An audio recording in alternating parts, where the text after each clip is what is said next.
नमस्कार दोस्तों, बहुत बहुत स्वागत है आपका मेरे चैनल में। और आज मैं आपको दिखाने वाला हूँ आगरा शहर की 7 सबसे प्रमुख इमारतें और इनके इतिहास, वास्तुकला और तथ्यों से जुड़ी सारी जानकारी आपको इस वीडियो में देने वाला हूँ। नंबर 1, ताजमहल।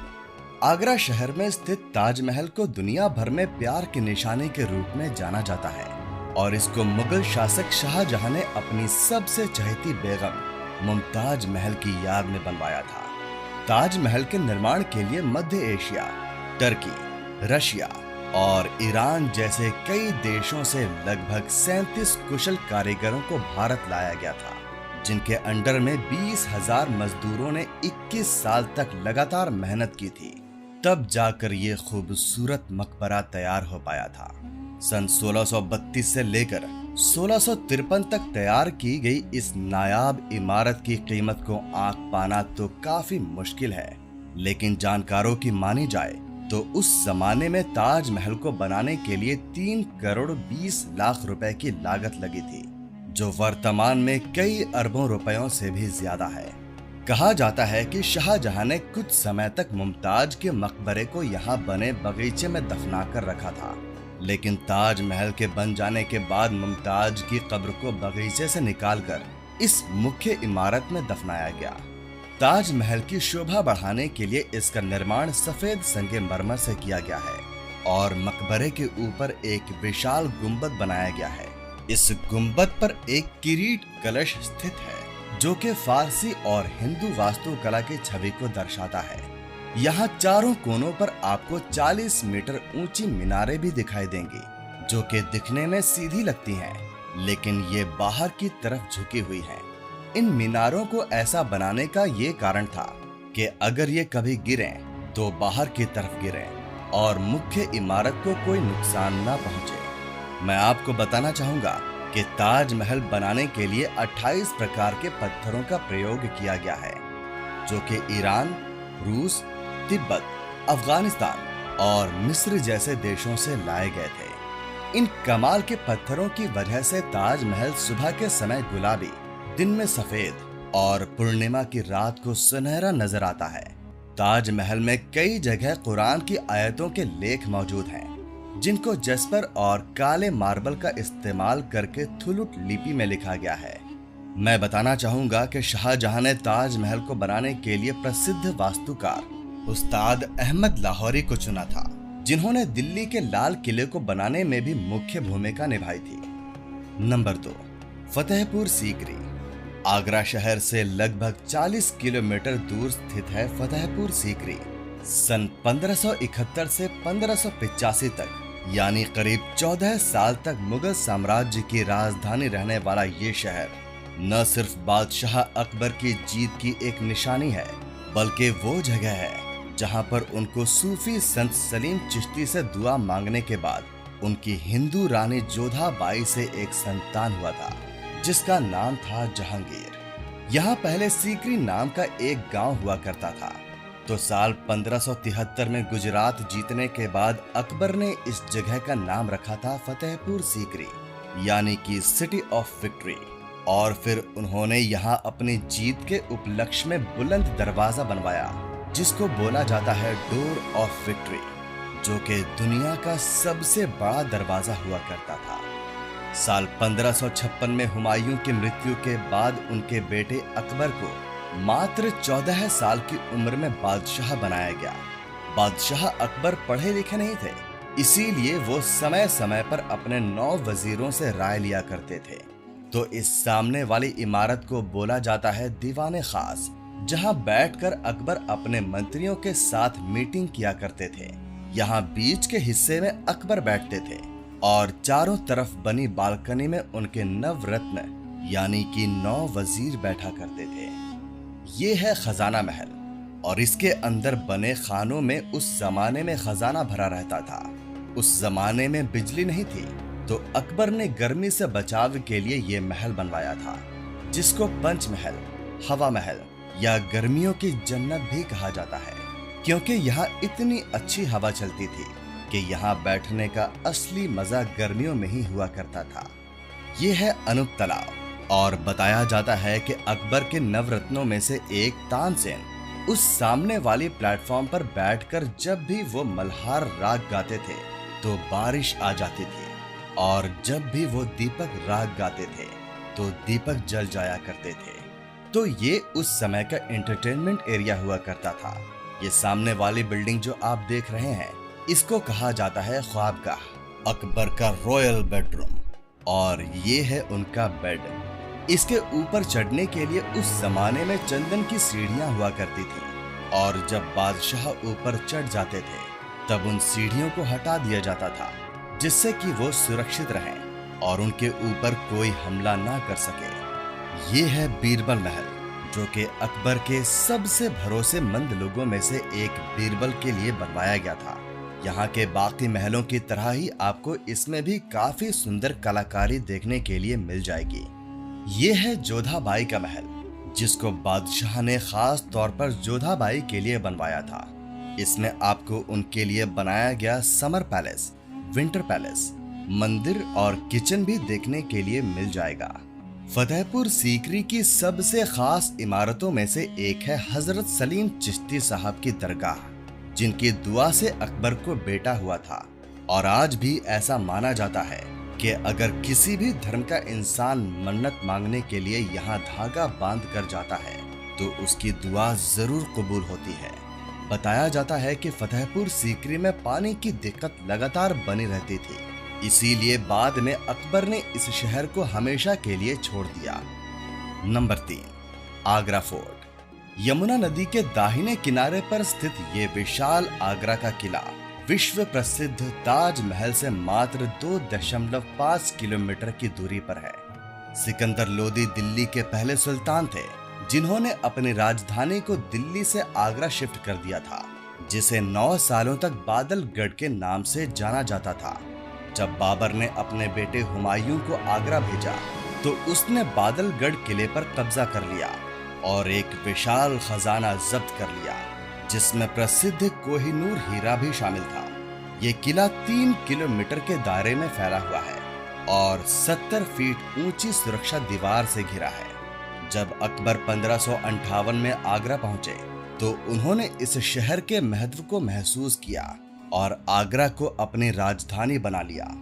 इस भव्य किले का निर्माण 4000 कारीगरों की मदद से साल 1565 से 1573 के बीच, यानी कि 8 सालों में मुगल बादशाह अकबर के शासन काल में पूरा करवा दिया गया था।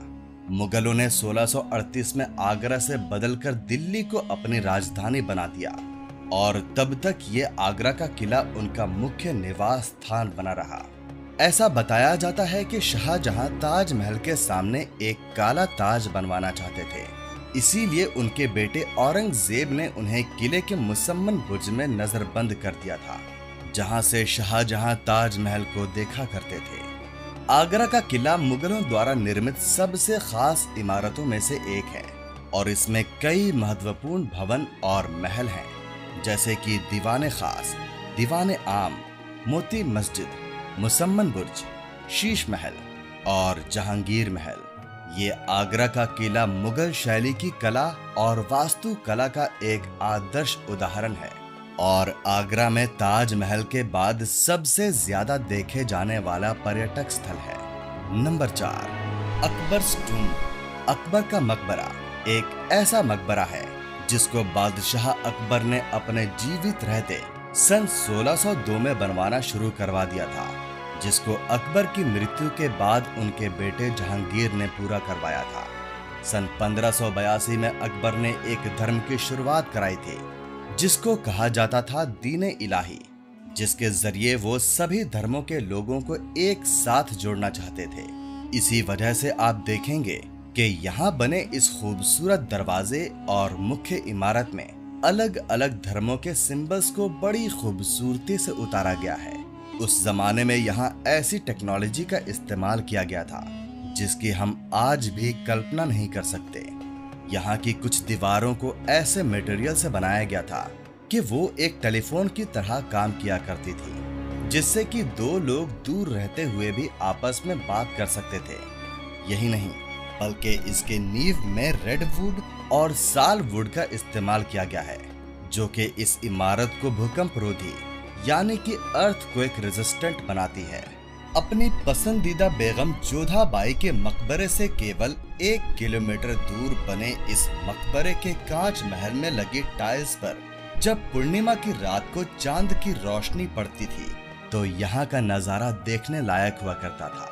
15,000 कारीगरों की मेहनत और 15 लाख रुपयों की लागत से बने इस विशाल मकबरे में आज भी आपको उस जमाने के प्राचीन कुएं, अस्तबल और खूबसूरत कलाकारी देखने के लिए मिल जाएगी। यहाँ की मुख्य इमारत में केवल एक तरह की नहीं बल्कि तरह तरह की कलाकारी की गई है, जैसे कि इनले वर्क, मोज़ेक वर्क, कैलीग्राफी, चित्रकारी और गोल्ड वर्क। तो यहाँ बीच वाले कमरे में बादशाह अकबर की कब्र है और बगल में बने 3 कमरों में उनके परिवार के कुछ और सदस्यों की कब्र है।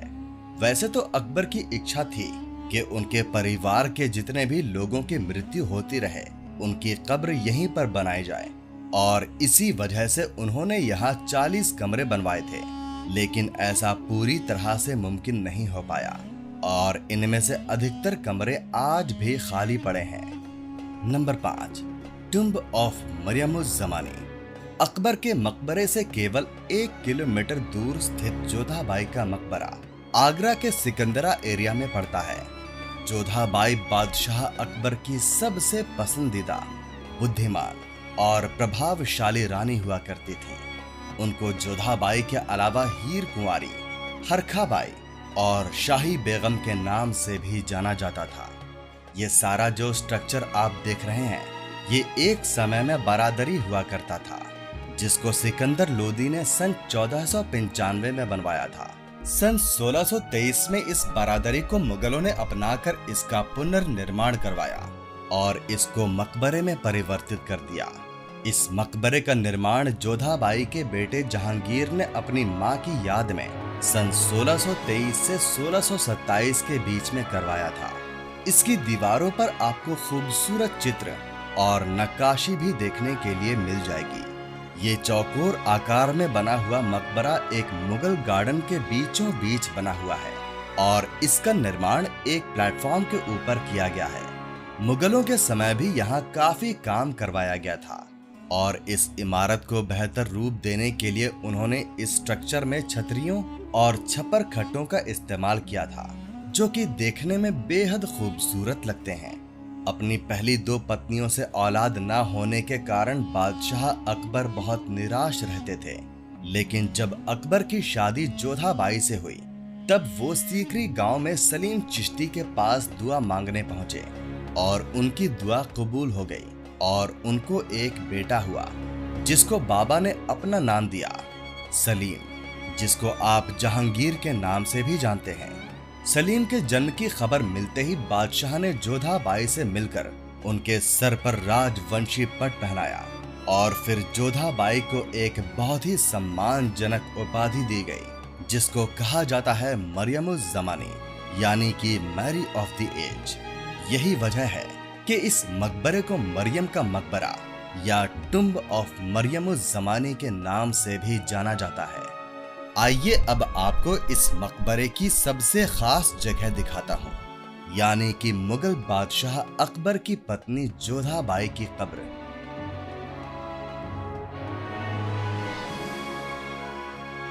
Number 6, एतमादुद्दौला's tomb. ताजमहल से लगभग 6 किलोमीटर की दूरी पर स्थित एतमादुद्दौला का मकबरा मुगल बादशाह जहांगीर की बेगम नूरजहां ने अपने पिता गियासुद्दीन बेग की याद में बनवाया था। वो जहांगीर के दरबार में मंत्री के पद पर काम किया करते थे और उनके काम से खुश होकर जहांगीर ने उन्हें इत्मादुद्दौला के खिताब से नवाजा था। ताजमहल से काफी मिलते जुलते दिखने वाले इस मकबरे की बनावट और कलाकारी को देखकर हर कोई प्रभावित हो जाता है। यही कारण है कि इसको छोटा ताजमहल या बेबी ताजमहल के नाम से जाना जाता है। यमुना नदी के किनारे स्थित मिर्जा गियास बेग के इस मकबरे का निर्माण उनकी मृत्यु के 5 साल के बाद सन 1626 में शुरू करवाया गया था और ये 1628 में पूरा बनकर तैयार हो गया था।